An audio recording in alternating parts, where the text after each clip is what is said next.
Hello friends, সবাই কেমন আছো? আশা করি ভালো আছো। তো দেখো, এই পাখিটা আমি রান্না বান্না করার পর আমি দেখতে পেলাম পাখিটা বাইরে ছটফট করছে, উঠতেও পারছে না। নিশ্চয়ই কোনো ডানা বা পায়েতে আঘাত লেগেছে।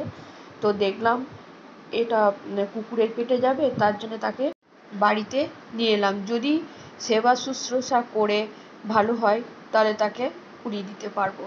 তো দেখো, এখানে আমি নিয়েছি ছাতু, গুলে নিলাম একটুখানি শক্ত শক্ত করে। ছাতু ছোট ছোট করে গুলি ওর মুখে ভরে দিলে পরে খাবে বেশ সুন্দর। তো আমি সেটাই করছি। তো আমার এটা প্রথম থেকে ছোটোবেলা থেকেই আমার এই পশু পাখি দেখলেই আমার খুব কষ্ট হয়। আমি তাদেরকে যতটা পারি তাদেরকে সেবা করে ভালো ও সুস্থ করে তারপর ছেড়ে দিই। তোমরা এই পাখিটার জন্য একটু ঠাকুরের কাছে প্রার্থনা করো যেন ভালো হয়ে যায়। তো আমি প্রথমেই ছেলেটাকে বললাম একটুকে খাইয়ে দে। তো আমার এদিকে কোনো কাজ হয়নি, রান্নাটাই শুধু হয়েছে।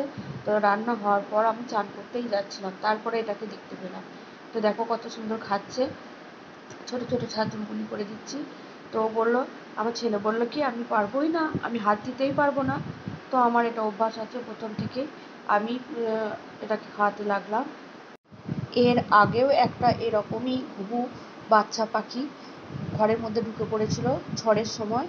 তো সেও উঠতে পারছিল না, সেটাকেও এইভাবে রেখে ঝুড়ি চাপা দিয়ে তাকে ছাতুর গুলি খাইয়ে 2 দিন মতো রেখেছিলাম। তারপরে ভালো হয়ে যাওয়ার পর তাকে উড়িয়ে দিলাম। তো এটাকেও চেষ্টা করছি, দেখো কেমনভাবে উঠছে। ও কোথায় যে লেগেছে আমি কিছুই বুঝতে পারছি না, খালি ঘুরে ঘুরে যাচ্ছে, ঘুরছে, খালি ঘুরছে। আমার তো খুব কষ্ট হচ্ছে, কবে যে ভালো হবে জানি না। তোমরা একটু ঠাকুরের কাছে প্রার্থনা করো।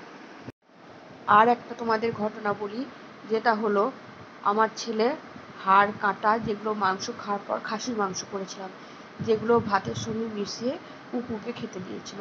তো হয়েছে কি, পাইপের মতো যে হাড়গুলো হয় গোল গোল মাঝখানটা ফাঁকা, সেই হাড়গুলো গেছে কয়েসের দাঁতে আটকে। তো না পারছে খেতে, না পারছে ফেলতে। তো সেই কুকুর ছুটে বেড়াচ্ছে, তখন দেখছি এর তো কিছু একটা সমাধান করতেই হবে। ছেলেটাকে বললাম তুই সাঁড়াশি নিয়ে আয়। তারপর আমি কুকুরটাকে শুয়ে তার মুখের মধ্যে পা দিয়ে ওপরে চেপে ধরে ওকে বললাম তুই সাঁড়াশি দিয়ে ঠেল। তারপরে বহু কষ্টে সেই হাড় বার করলাম। তো এইভাবেই আমি ওদের সেবা করে খুবই ছোট বয়স থেকে এই অভ্যাসটা আমার আছে।